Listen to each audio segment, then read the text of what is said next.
Já, ég er búinn að vera lengi á mótvæl, ég er búinn að vera og hef lengi haft áhuga á þessari mótvælumenningu, þessari amerísku mótvælumenningu sem kallast 1% menning. Og það er þessi menning sem Hells Angels og svona klúbbar koma sprett upp úr og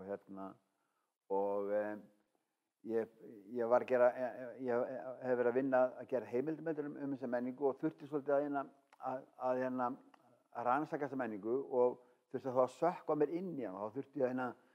ég bara fara á staðinn og vera bara á mótorhjóli og kynnast þessu fólki. Og ég flutti til Kansas sem í rauninni bara alveg í miðri Ameríku og það verður ekkert meira amerískara en þar. Og það bara allir á pallbílum og með derhúfu eða kúrekahatt og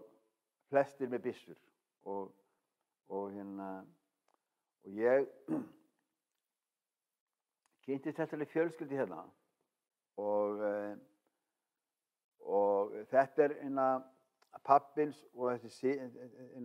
tveir synir og svo vinir þeirra og þessi mynd tekin af tilefni af því að þessi Darren, hann að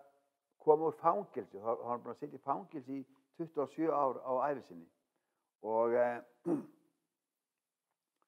svo seinna meir þá fór ég heim til pabbans og hann á heima á stað sem heitir Grísland og það er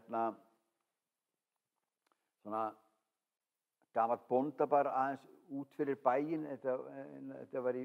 er austur Kansas sem svona við landamæri Nebraska og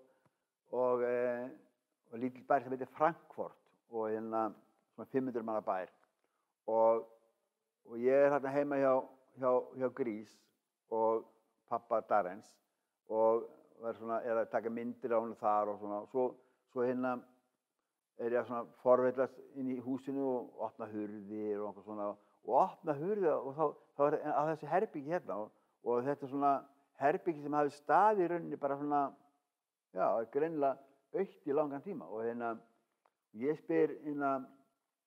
Grís, hvað er þetta hérna? Þá sagði hann, já, þetta er herbyggi hans Darrens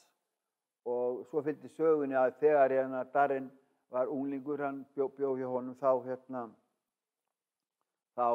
þegar hann byrjaði að lenda svona í kast við laugin og hann svolítið vandra unglingur og síðan bara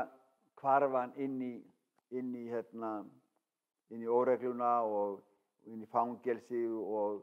en pabbans geymdi alltaf herbergið hans fyrir hann og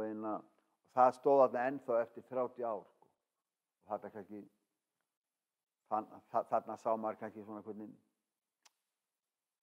vantiþykjan kom bara fram í þessu að Darren hafði alltaf stað til að koma þegar hann kæmi úr